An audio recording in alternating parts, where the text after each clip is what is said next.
When I was in elementary school, there was only one student that I can remember that had a disability, and I was scared of him. The only time we ever saw him was when my class would occasionally be walking down the same hallway as he did. I remember he walked in this sort of rocking motion. He made noises that I was not familiar with. And every once in a while, he would bring his hands up close to his shoulders and do a flapping motion. I had never seen any of these behaviors before, and frankly, they made me really uncomfortable.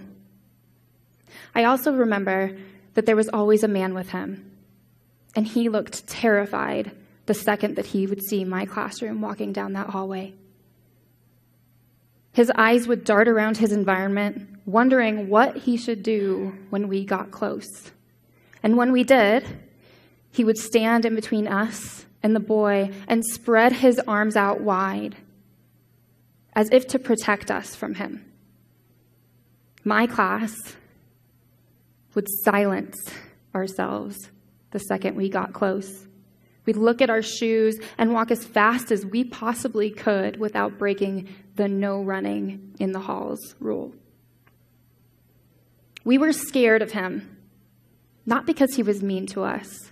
In fact, he had never even been given the chance to show us if he was friendly or not. We never saw him on the playground. We never saw him in the cafeteria. We didn't see him in class, in the music room, in the gym, or in the art room.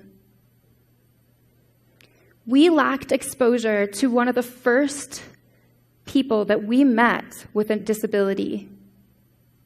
And because of that, we were ignorant. You've heard the saying, ignorance is bliss. But ignorance is not bliss. Ignorance is scary. I lacked healthy exposure to people with disabilities until I was a junior in high school, where I went to my mom's school where she worked as a school nurse. It was there at lunchtime that she took me to a classroom full of kids with significant disabilities. Some were in wheelchairs, some wore helmets, some were in walkers, some in standers. None of them could speak. And I watched my mom feed a little girl with a feeding tube. And she talked to this little girl like she was just any other student in that elementary school. She talked to her as if she could understand her. I had never seen that type of interaction before. And this little girl loved it. She was laughing. She was smiling. And the other adults in the room were also interacting with the other students in the same manner, treating them as people. I wanted to spend the rest of the day in that fun and positive environment.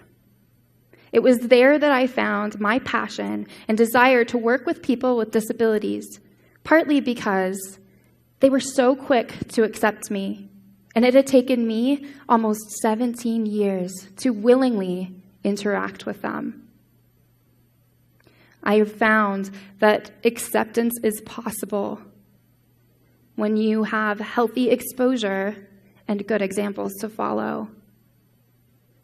When I was a first-year teacher, I taught a little girl in kindergarten who was nonverbal and had a visual and cognitive impairment. Her name was Scout, and she was wild. For the first month and a half, she would run around my classroom as fast as she possibly could, throwing things at people, kicking them, and climbing up to the tallest piece of furniture in our room, threatening to jump off of it and laughing at the chaos that she was creating. When we would get her down, we would have a talk about her actions and the negative consequences that went along with them. One time, I didn't stop there, and I taught her 2 words that I knew in American Sign Language. Those words were yes and no. And after she had mastered these 2 words, I asked her, "Scout, show me what you want." And she did. She took me to a cabinet where I took absolutely everything out of it and showed her the object one by one. Is this what you're wanting? Yes or no? We would come to the object that she wanted, and then I would look up on my phone, what is the American Sign Language sign for that object? And I would teach her. Within a few months, she became an expert communicator. She used American Sign Language, she used picture symbols, and she used homemade sign when we didn't know what the sign was. She was also given an iPad with a bunch of picture symbols on it for her to communicate with. She began to talk in simple sentences, and the behaviors completely stopped. At this point in time, she was making safe choices, so I decided to start letting her go and play with other kindergartners at recess, and letting her learn with those same kindergartners at PE, art, music, and technology. And she became the most popular kindergartner in the entire school. Everyone loved her.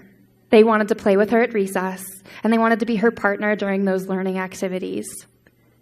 And she began to show skills that I had no idea that she was going to be capable of, like sitting through whole group lessons and answering questions without prompting.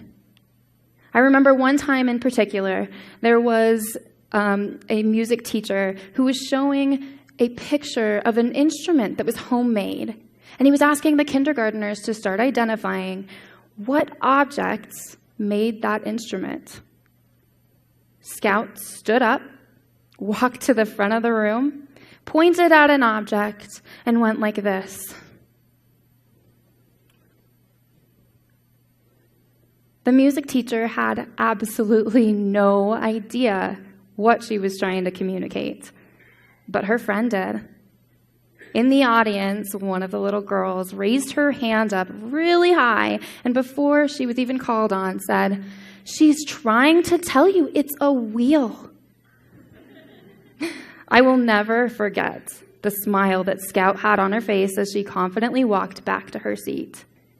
I knew that she was smiling because somebody had taken the time to find a common language, and she was understood and accepted.